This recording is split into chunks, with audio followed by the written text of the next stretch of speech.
Hey, what's going on guys? Ace and John here. Today we're going to be going over the This Week at Bungie for November 12th, 2020. But before we jump into things, I ask that if you end up finding this video useful and you want to keep up to date on all Destiny 2 news, information, leaks, and tutorials, that you subscribe to my channel. Anyways, let's jump into it. This Week at Bungie, we launched Beyond Light. No more waiting, Beyond Light has arrived. There was some turbulence at the start, but our team of experts worked the problem and remained vigilant in making sure Guardians were ushered through the queue and could safely touch down on Europa. Millions of Guardians have answered Varric's distress call and began to explore the icy moon. Secrets have been discovered, enemies have been vanquished, and your quest for exotic loot has begun. Whether you have already finished the campaign or are still eagerly waiting for your chance to hop in the first time this weekend, there's still a lot of great Destiny content ahead of you. And with that being said, earlier today they did release a brand new trailer for the Season of the Hunt, which is launching next week on Tuesday, and I'll be playing that now.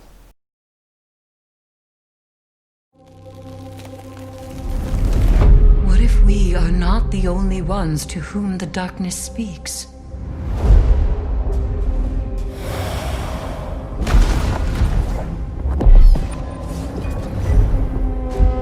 The traveler closes like a fist. It will strike against the darkness.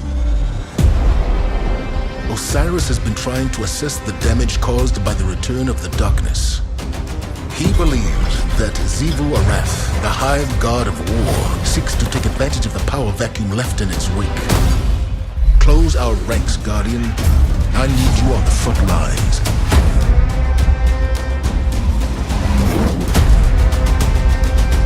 Welcome, my most productive Guardian. I propose a partnership.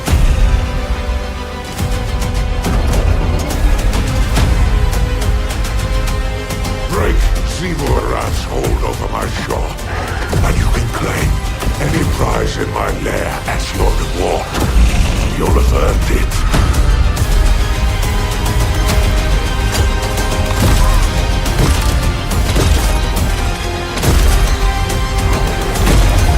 I know how accomplished you are at exacting revenge.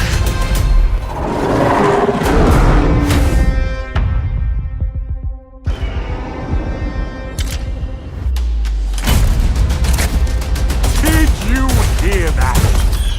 My soul just shivered.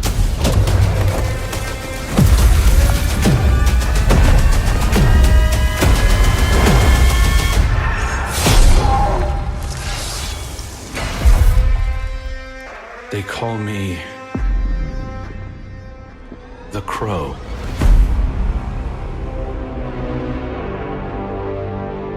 So yeah, that was a pretty neat trailer. We actually got to see a little bit of Hawkmoon there, and I got some little information on Hawkmoon that we'll be going into later. But anyways, let's move on to the Twab. Fine, it's cosmic ice. We are seeing many Guardians out in the wild who have claimed stasis as their own and embrace a pathway to many abilities, some considered to be unnatural. There are many aspects and fragments still left to be discovered that will allow you to further customize your new powers. We wanted to give you some additional info on how these new status effects will hinder your opponents. This is not info the Vanguard would tell you. And here they present a long list of how stasis affects different things like players, player supers, and different types of combatants. And if you like to read it all, I'll have it in the description down below in the Twab. But it's just a long list, so I'm not going to read it here. I also go on to have some 4K downloads of these pretty cool stasis backgrounds of the different like Hunter, Warlock, and Titan wielding stasis. So if you want to download those backgrounds, again, Twab is in the description, link down below. Anyways, moving on, we have a report from the player support team. Starting off is in regards to connection server issues. Ever since Monday, November 9th, they've been investigating server stability and various error codes, including Guitar and Arugula. Hold on.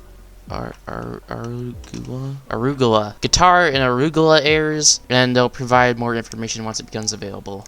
Next up is Beyond Light licenses and season passes. Many people have reported to them that they have purchased Beyond Light but don't have the season pass and can't access the campaign after the first mission. Season passes are not included in the standard edition of Beyond Light, so players who purchase this edition will have to purchase the season pass in-game. Additionally, season passes cannot be shared between accounts. For those sharing the expansion on console, the main console has to download Beyond Light first before the second console can access that content. Then they go on the list how to do that for the 3 platforms. If you need help with that for some reason, again, it's in the Twab, linked in the description down below. Next up is some midweek updates. Earlier this week, they disabled the Rose hand cannon because it was still a 150 instead of a 140, and that is a issue. And they also adjusted the legendary drop rates in the European Dead Zone Lost Sector Widow's Walk, which I went over yesterday. Next up is in regards to NVIDIA Reflex and Destiny 2 PC. Destiny 2 on PC now supports integration with the NVIDIA Reflex SDK for compatible graphics cards. This improves responsiveness and reduces click-to-display latency. Players can tweak their experience by following the direction on our NVIDIA Reflex lot latency guide, which they have linked there. And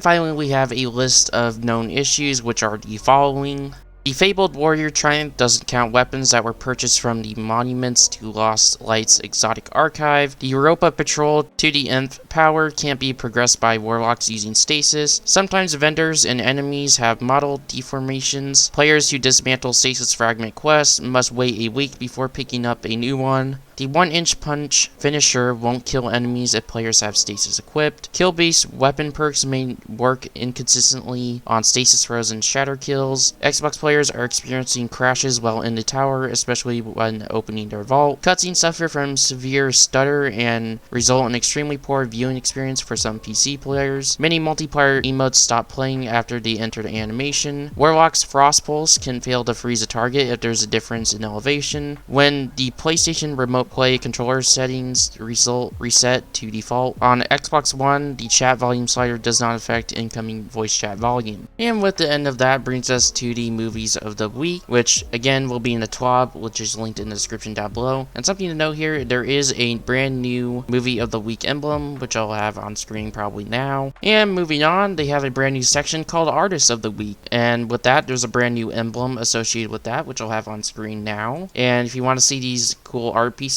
again, it will be in the Twab, linked in the description down below. But with that being said, that pretty much wraps up the Twab. And before we close out this video, I have a couple little additional pieces of random bits of news just put in here. First up is Randall the Vandal. He has been found in the Cosmodrome, and he's in the same place as he always was. Except now, when he spawns, he has a big old boss symbol from the raids. So if you're trying to figure out if you found Randall the Vandal or not, well, if you see a boss Vandal in the Cosmodrome, you'll know it's him. Next up is something that Bungie Help actually tweeted out yesterday that they forgot in this Twab, and that is they disabled the Wyverhorde exotic grenade launcher because there was a pretty nasty bug that allowed for pretty fast kills in PvP. Then moving on, according to Evan F 1997 on Twitter, he states that the always on time Scourge of the Pass raid exotic sparrow is apparently a 190 sparrow, and it's not a visual bug, so have fun with that. Then moving on, we have a little bit of a mini leak. JP Deathley, the one that ends up data mining all of the Eververse info and everything, actually posted out the brand new weekly Eververse schedule, so if you want to see that, I'll have a link to his website. Although something interesting to note is on week 9, there will be an exotic ornament that's sold for silver, and this is interesting because this could insinuate that this is when we're actually going to get the Hawkmoon quest to release, which week 9 would be